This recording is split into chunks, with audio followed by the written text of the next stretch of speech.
Are Chelsea about to surrender their status as a Big Six club? Well, we've got a lot to talk about with Alex Barker, JJ Bull and Liam Twomey. In their recent history, Chelsea have won a lot of trophies, therefore establishing them as a Big Six club. But they're currently out of the top six.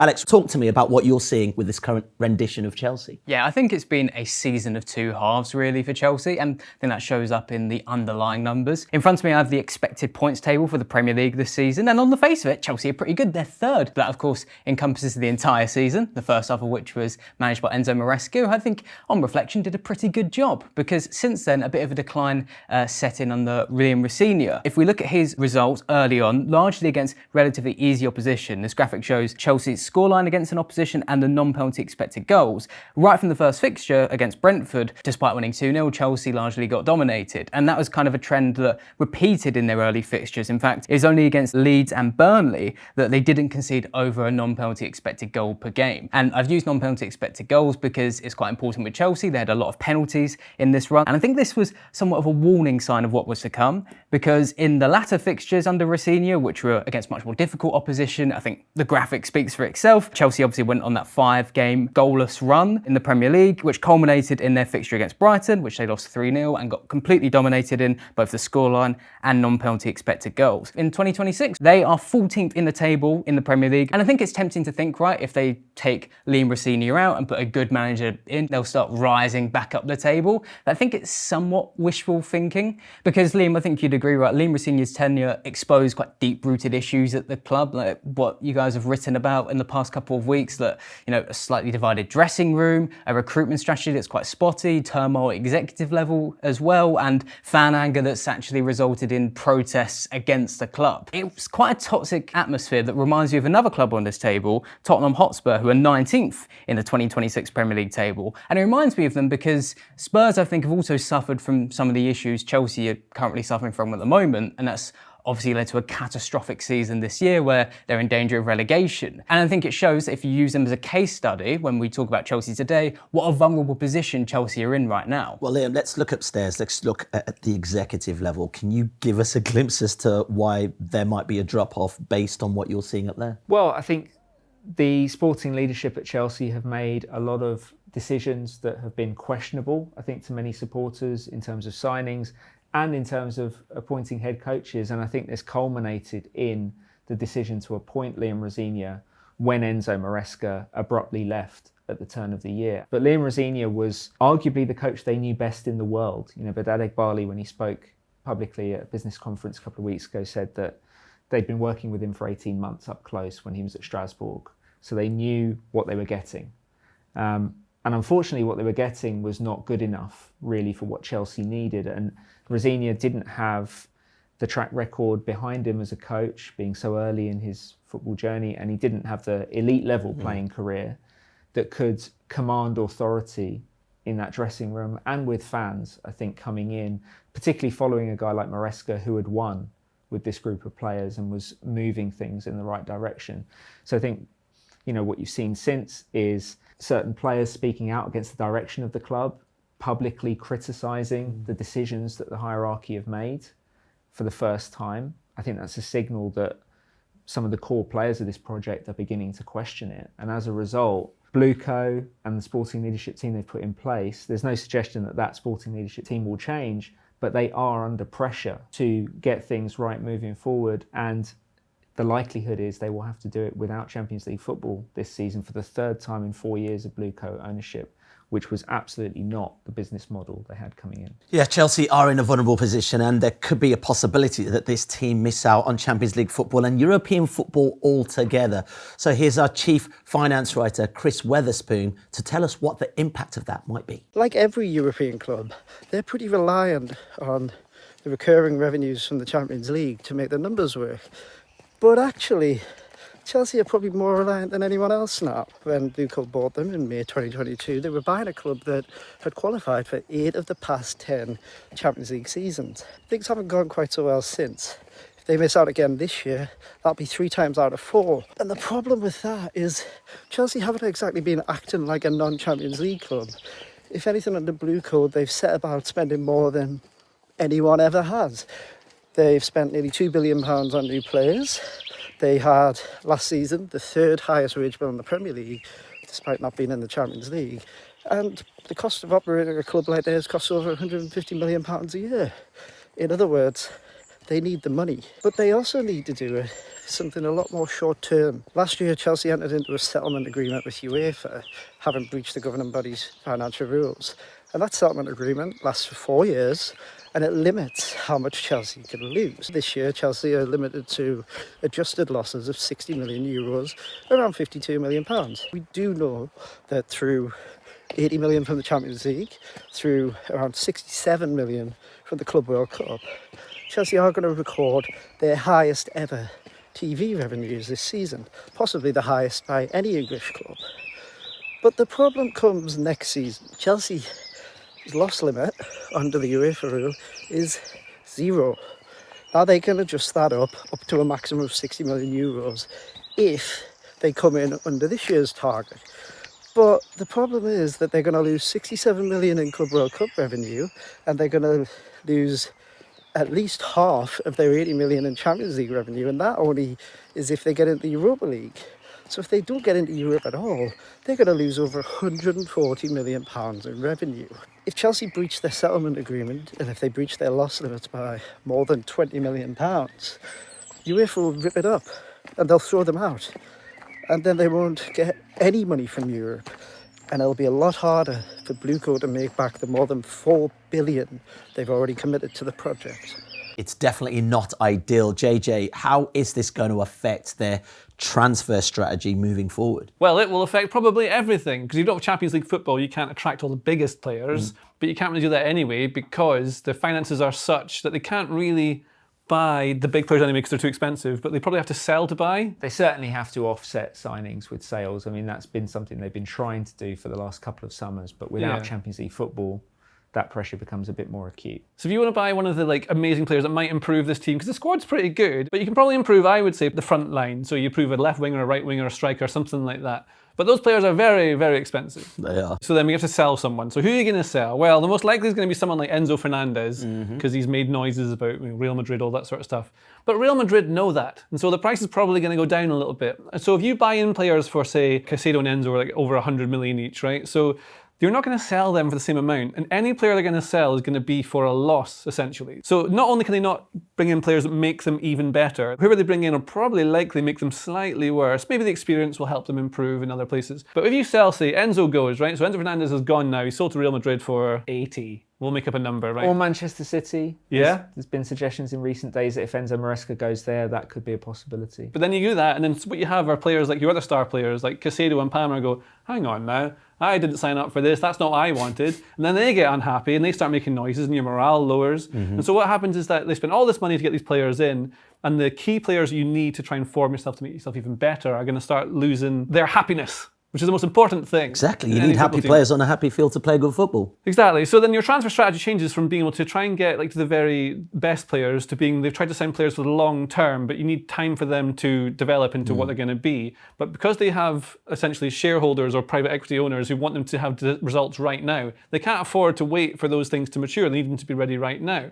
But they can't afford to bring those players in. And so like Alex was talking about with Spurs, you're sort of slowly bringing yourself down a little bit if you don't get Champions League football. So that if they don't get that, there is a small chance that they end up in this sort of loop where they get ever so slightly worse all the time, because unless these players they brought in, like Estevao, and I don't think Gittins or Garnacho are going to be it. You need one of those to turn into these superstar players. Otherwise, they're going to be just slightly worse than they were before. And if that keeps progressing like that, especially with even less money to spend, because they haven't got as much coming in, they end up in trouble. Can they make profit on any of those players, considering the money they brought them in for? Yeah, I think it's easier with some than others. I think Enzo Fernandez is an exceptional case. He wasn't bought to be sold. You don't pay a 9-figure transfer fee to sell the guy 3 years later when he's supposedly in his prime. So I think all things being equal, they would want to keep Enzo Fernandez, make him a long-term pillar of this team. That may not be the way this pans out. We'll see. But there are other players, Cole Palmer they got for 40 million.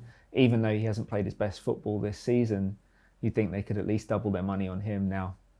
How would people react to them selling someone like him? The worry is for their business model, I think, that the list of players that have meaningfully increased their value at Chelsea seems to be quite short. Their business plan is generally to keep their core players, reward them, and try to upgrade around them.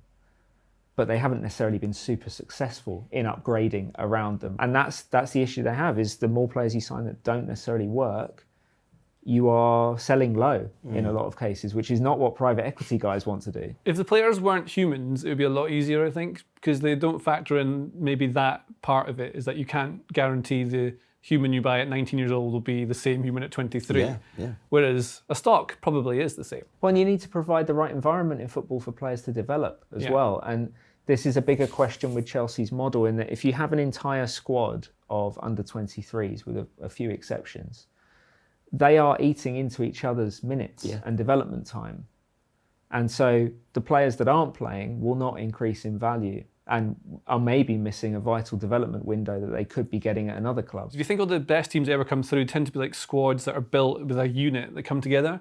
So if you don't have that in your youth academy, you can sort of buy it in. That, to me, is maybe one of the recruitment strategies, is why they did this. But you can't guarantee that golden generation becomes what they want them to be. Yeah, exactly. Yeah. Especially as well, where you don't necessarily have the experience to guide them. Well, You know, when they first came in, they still had some hangovers from the previous regime, Thiago Silva, Cesar Azpilicueta.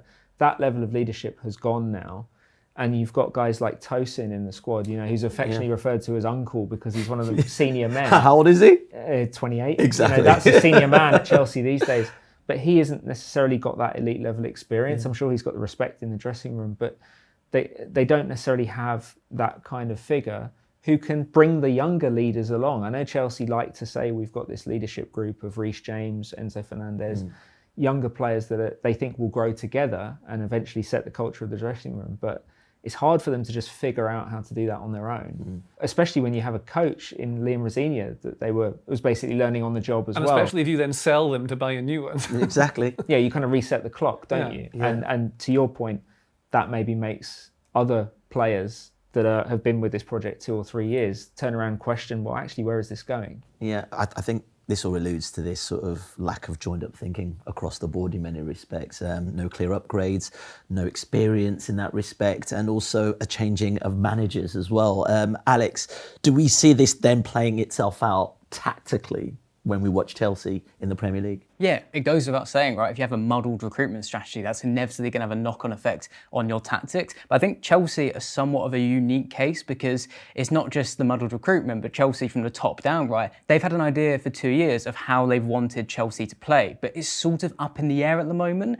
And I think to understand that, we need to quickly go back to the 23-24 campaign under Mauricio Pochettino. Now, this season ended pretty well, but I think it's fair to say it was quite a frustrating one for Chelsea fans, right? Chelsea had their worst defensive record in the Premier League era, and I think a large part of that was down to the tactical approach Mauricio Pochettino used, this very chaotic, high-intensity style, both with and without the ball, often quite direct and facing direct play. I think one reason it didn't work so well was because Poch as a coach, one of his weaknesses, he still hasn't found a way to consistently break down low blocks in the modern era.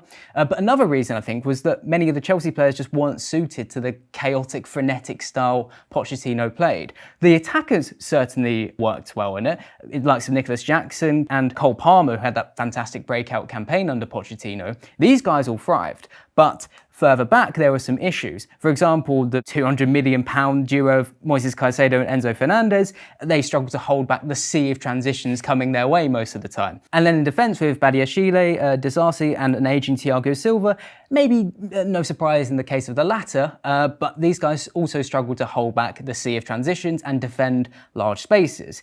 But in a sense, this didn't really matter because at the end of that season, Pochettino left and Chelsea brought in Enzo Maresca. And I remember, I think you wrote at the time, Liam, right? They chose Maresca because they wanted to play this possession-based style over someone like Thomas Frank. Yeah, they wanted to really lean in organisationally at all levels, down to the academy into positional play. And, you know, Maresca's Pep Guardiola apprenticeship really marked him out as someone that they thought could do that. And that made sense, right, in 2024, because Manchester City had just won the Premier League and Guardiola's ideas reigned supreme. Now, it is worth saying that Chelsea didn't necessarily recruit well for this, as the guys have covered here. Some of the players we've mentioned, like Alejandro Garnacho, for example, have yet to set the world alight. But it's also worth saying that some players inherited by Enzo Maresca haven't adapted particularly well to these positional play ideas. For example, in goal, he's had a choice between Robert Sanchez and Jorgensen. Sanchez is a goalkeeper who's not particularly great at building out from the back, but a good shot stopper. And Jorgensen's a good player at building out from the back, but not a great shot stopper. And then in defence, without Levi Colwill, they might have Chalobah, for example. I think Chelsea lack a ball-playing centre-back who can pass their way through the lines. Fofana's quite a good ball carrier, but without Colwill in, I think Chelsea struggle to move the ball through central areas. And then, of course, you have Cole Palmer, who in 40 games since the beginning of 2025, I think when Chelsea really started to slow down their play, he's only contributed to 9 Premier League goals. Obviously, there are other issues with Palmer. He's had injuries, but I think he's really struggled, or at least he's looked a lot more comfortable playing in the chaotic style under Pochettino rather than maybe the more rigid approach of Enzo Maresca. But again, you could argue this doesn't matter anymore because the much bigger issue with this approach is that since 2024, the tactical landscape of the Premier League has changed dramatically. Now, every Premier League team has become much more direct, much more physical. It's a lot harder to control games in the Guardiola way. So now it throws everything up into the air. What do Chelsea do from here? Do they stick with the approach they've been working with for 2 years? Or do they go to a more direct style, a bit like Pochettino? Because if they do, again, some of these players are going to thrive and others are not going to thrive. If we look at the attack, for example, likes of Garnacho and Palmer might be revitalised. If Jackson comes back in, or if just Emega arrives from Strasbourg, I think one of the fastest players in Europe at the moment, these guys should do well in a more direct style. But moving further back, let's say Enzo Fernandez doesn't leave, one of his few weaknesses as a player is his physicality, ability to cover ground and win duels. He might struggle a little like he did a little under Pochettino in the more chaotic style. And then in defence, I think, interesting that we have bigger questions because let's say Chelsea have this dream pairing of Wesley Fofana and Levi Colwill, 2 fantastic ball-playing centre-backs, right, in their own ways. Well, if Chelsea sacrifice control and lean into a more direct approach, these guys might struggle because neither of them are over 6'2". In Colwill's last season in the Premier League, in fact, he averaged an aerial win rate below 60%. So Chelsea might look at that and think we need to do some surgery there. So I think Chelsea are in a very vulnerable state, like we've said. And depending on the next steps they take, they could still do well, or they could start being left behind tactically. Yeah, I think to that point, I think one of the problems that was baked into Chelsea's big positional play bet with Maresca was that they went for an idea of Pep Guardiola's football that was arguably already out of date in terms of what Guardiola himself was doing at Manchester City. I mean, he already signed Erling Haaland at that point, and the character of City's team changed with that. And I think one of the things that Chelsea really under-indexed on in their recruitment was physicality across the pitch. You can see it even that when they play top teams like Manchester City and Arsenal, they are at times at a technical disadvantage, but they are always at a physical disadvantage. They get bullied in these games, and teams lower down the league will bully them. And I think it's borne out as well in the number of chances that Chelsea have given up from defensive corners this season. They really struggle to defend them, despite having, I think, a very smart set-piece coach in Bernardo Cueva. So that is something I think that they will have to address with their recruitment, almost regardless of what style they're playing, because we've seen the trend in the Premier League. Chelsea are not well equipped to deal with that, and it's going to take, I think, some changes in personnel for them to get to a point where they are. Yeah, well, one of those changes in personnel, and if we need to think about recruitment as well, it is who's at the helm, who's the manager. Rosenior's out the door, and it's a tricky one because they need to get this one right, Liam, in order to kind of dictate what moves forward. What are you hearing in terms of names being bandied about? Well, it's too early to say that there's a front runner. The messaging coming out of Stamford Bridge at the moment is there are kind of 7-8 names that they're looking at. We don't necessarily know all of them, but a lot of the names are out there. Andoni Iraola is very much the hot name in the Premier League right now, and I'm sure Chelsea will not be the only club that are looking at him this summer. You know, one that personally intrigues me, although I'm not sure how likely it is Cesc Fabregas at Como, who I think would have the benefit compared to previous Blueco hires of actually being loved by the fans coming in, which would be an interesting one. Xabi Alonso, of course, is out there. Be interesting to see how Liverpool fans would react to that if he wound up at Chelsea after everything. And there are, you know, a variety of other names out there. What's interesting about the list is they don't all necessarily play the same style of football or have the same vision of the game.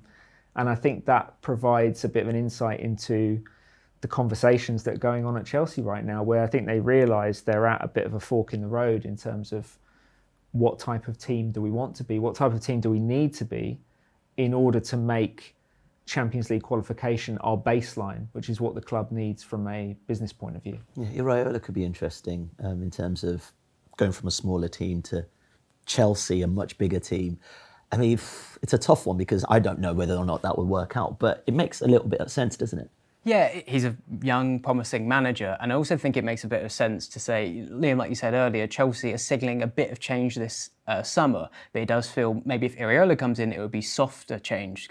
Because Iraola would signal a huge change tactically, like we were talking about before, going to a more direct style. But you'd imagine he'd join Chelsea more as like a head coach to work within the structure they have in place. They wouldn't be tearing things up. So the question really is, would Chelsea, as the club as they are now, start climbing up the table just with Iraola plugged into the system? There are certainly some reasons to be optimistic about that idea. I don't know if you guys know, but Chelsea have a very young squad. No way. Well, it's not so much younger than Bournemouth's squad.